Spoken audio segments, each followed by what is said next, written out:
Let's take you back live now to the ANC's National General Council, where we find my colleague reporter Samkele Maseko. Samkele, a very good afternoon to you. We know that a lot of topics have come under scrutiny, and one that stands out is the SACP's decision to go it alone come elections 2026. The reaction on the ground by delegates, not so positive. Talk to us about what happened.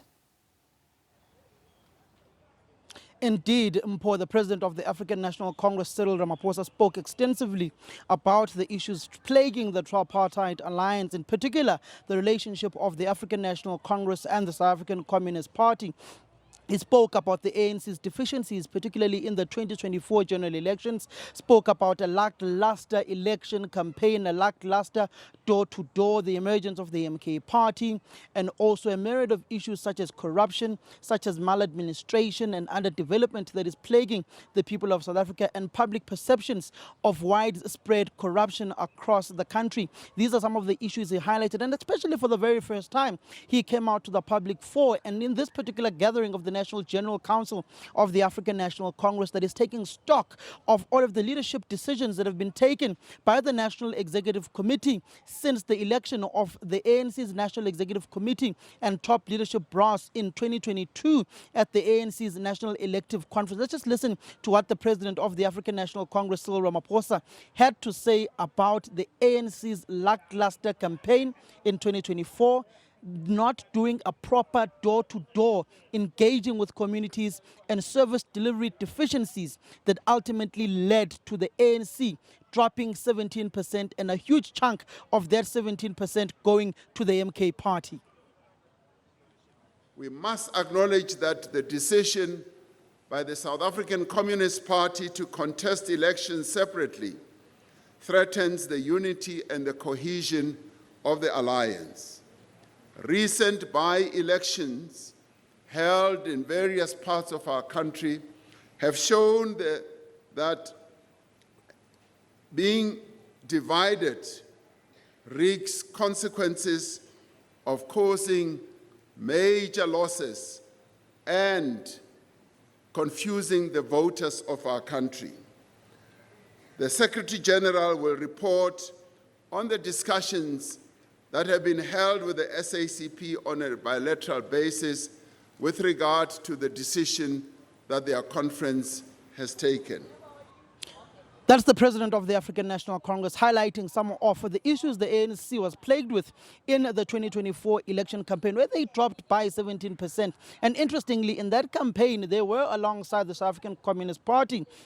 The SACP, then led by Siga Mareza, played Mpepetwa Nzimande as the General Secretary, and also Thula Sinxisi as the Chairperson of the SACP, and a number of other leaders there within the South African Communist Party, but they still dropped by 17%. Since then, the relationship of the ANC and the South African Communist Party has deteriorated to an all-time low. You'd remember the SACP had taken a resolution that they are going to go it alone in a special national conference, following suit with how NUMSA also broke away from the Congress of African Trade Unions, also backed away from supporting the African National Congress at this very same venue at Birchwood. The SACP also took a resolution at this very venue at Birchwood to now go it alone and no longer work with the African National Congress, saying that the tripartite alliance has not been reconfigured and that is working against the South African Communist Party. But the SACP's General Secretary, Solim Africa Mapaila, who's been very vociferous in speaking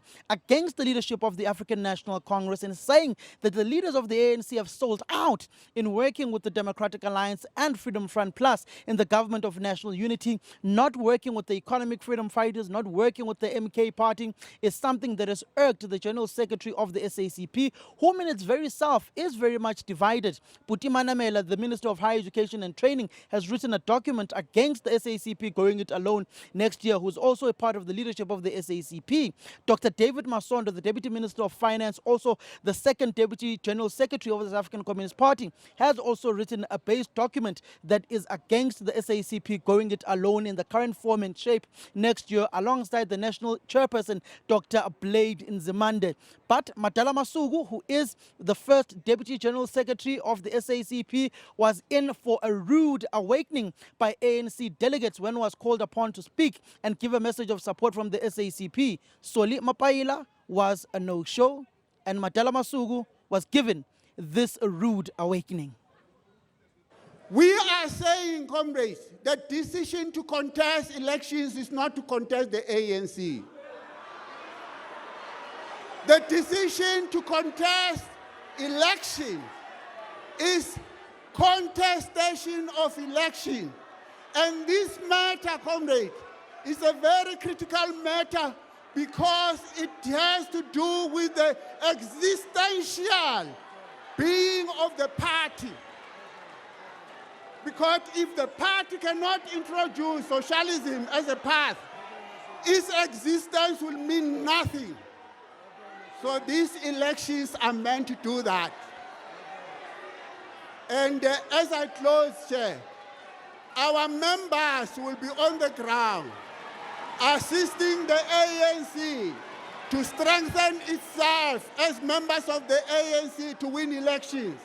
But at the same time, they've got a task of building a socialist movement, and they will be driving that socialist movement to elections. Mandla! The SACP's decision to go it alone next year has not been received well by delegates here at the ANC's National General Council. When Madala Masuku was talking about the SACP going it alone, they started banging their tables where they are currently seated. Some had heard those light boos there from those particular delegates of the African National Congress. The SACP and the ANC have not been able to reach a compromise for the SACP to no longer contend or contest in local government elections alone next year. The president of the African National Congress, in his political overview report, detailed how this National General Council will have to deliberate and formulate a position by the African National Congress on how they are going to relate with the SACP going forward, particularly when it comes to the dual membership of the two organizations, when it comes to election campaigns next year, and when it comes to the election war room, whether do they share strategies or not, because effectively the SACP will be their opposition. One leader of the SACP was also an NEC member of the ANC that we spoke with. He questioned whether the SACP will be able to have a branch that will campaign in areas such as Umkhanyakude in KwaZulu-Natal, as an example, in Ulundi, in Bergville, whether they will have those particular branches to be able to have a wall-to-wall coverage in the country of all the over 4,000 wards that are currently there within the country, saying that he doubts the SACP has that particular manpower and financial power to match organizations such as the ANC, the Economic Freedom Fighters, and other organizations when it comes to this particular issue of contesting elections alone, saying this model of the SACP needs to be re-looked at. But the GS of the SACP, Solima Africa Mapaila, is having none of that, and having gone to dissolve a province such as KwaZulu-Natal led by Themba Mthembu, which was speaking against these particular issues, raising them that they don't have that wall-to-wall manpower to contest every ward, and in particular in a province like KwaZulu-Natal where they've been hammered by the Umkhonto weSizwe party, where the ANC has been basically whitewashed by the MK party. It will only dwindle the so-called progressive vote even further. In Limpopo, where the SACP has contested in a ward which constitutes about 100 people, they have not even been able to get above 70 votes in an election where they contested in Peter Mukaba in Sishiro. Of course, wrap it up there with Samkele Maseko, giving us a sense of the topic under the spotlight, the impact of the SACP going it alone come elections 2026, under discussion there as we continue to bring you more updates coming from the ANC's National General Council.